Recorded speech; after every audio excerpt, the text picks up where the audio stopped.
Hello everyone, today is June 2025 and today I'm going to comment on uh, two nutrition researchers here in Finland which I believe claim things that go in direct opposite direction to international research. So on May 28th, State Media Yle Group they interviewed a researcher. Now remember, Finland has two languages.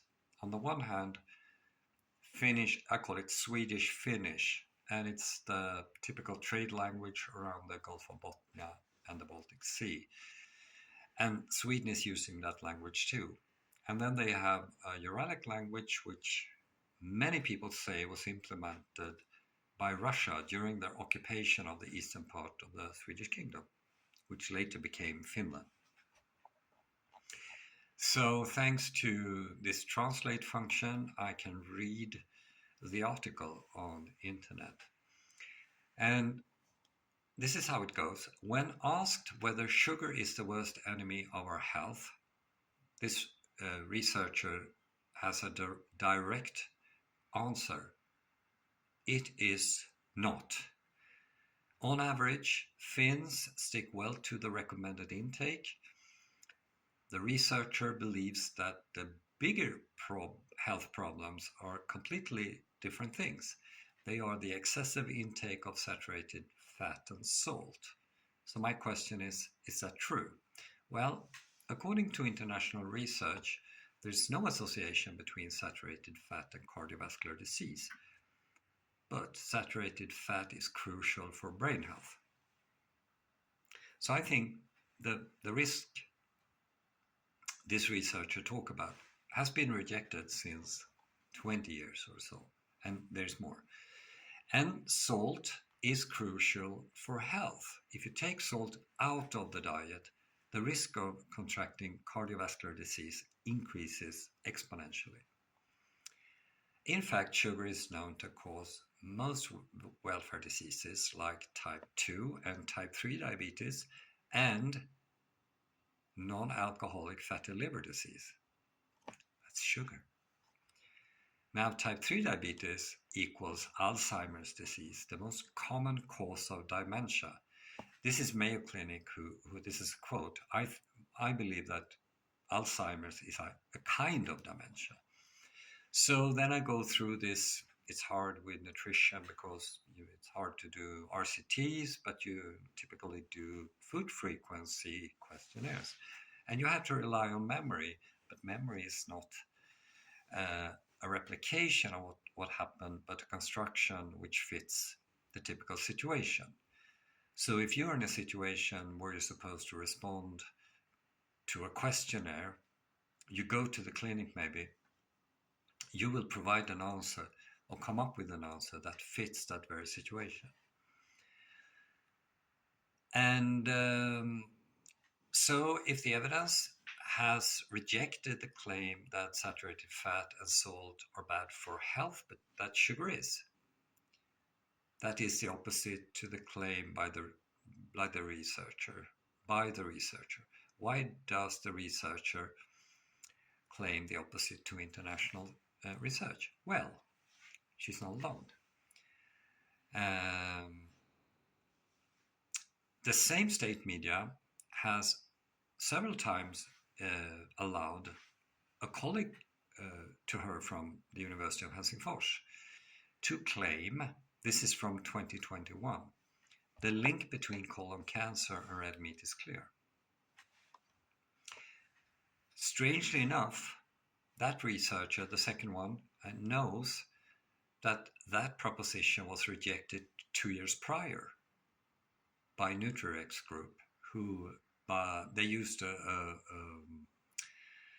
method called GRADE, where they downplayed FFQs and upweight the importance of RCTs. It's kind of complicated, and they could reject it, basically the whole risk of eating red meat, but also like sausages and salami.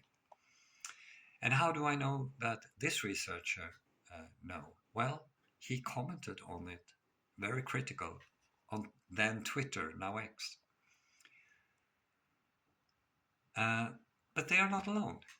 In August 2023, because this is of course kind of research that will not improve the ranking for the university. So in August 2023, Helsingin Sanomat, Finland's largest tabloid, reported that the research at the University of Helsinki had, and I quote, collapsed. I have mentioned this many times before. But of course, so are they the only people, or is University of Helsingfors the only university who do things like this? Of course not. And already in 1950, the father of quantum physics, Max Planck, and he also there is Max Planck Institute is named after this guy. He wrote his autobiography, and in there he writes a very complex text with a very simplified meaning: science progress one funeral at a time. So it means that people with a conviction, they stick to that conviction, and that's bad for any university and for the community, of course.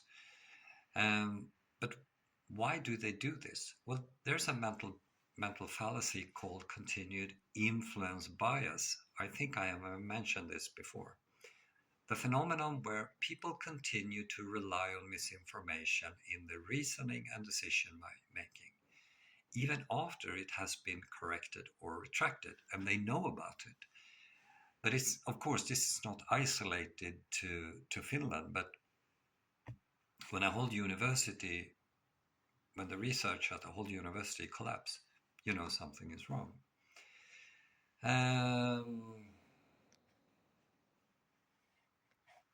But here's the trick. One can compare Sweden and Finland because we're the same people, very similar biology and stuff like that. So what happens in one country should be happen in the other country and vice versa. And the prevalence of diseases should be very equal.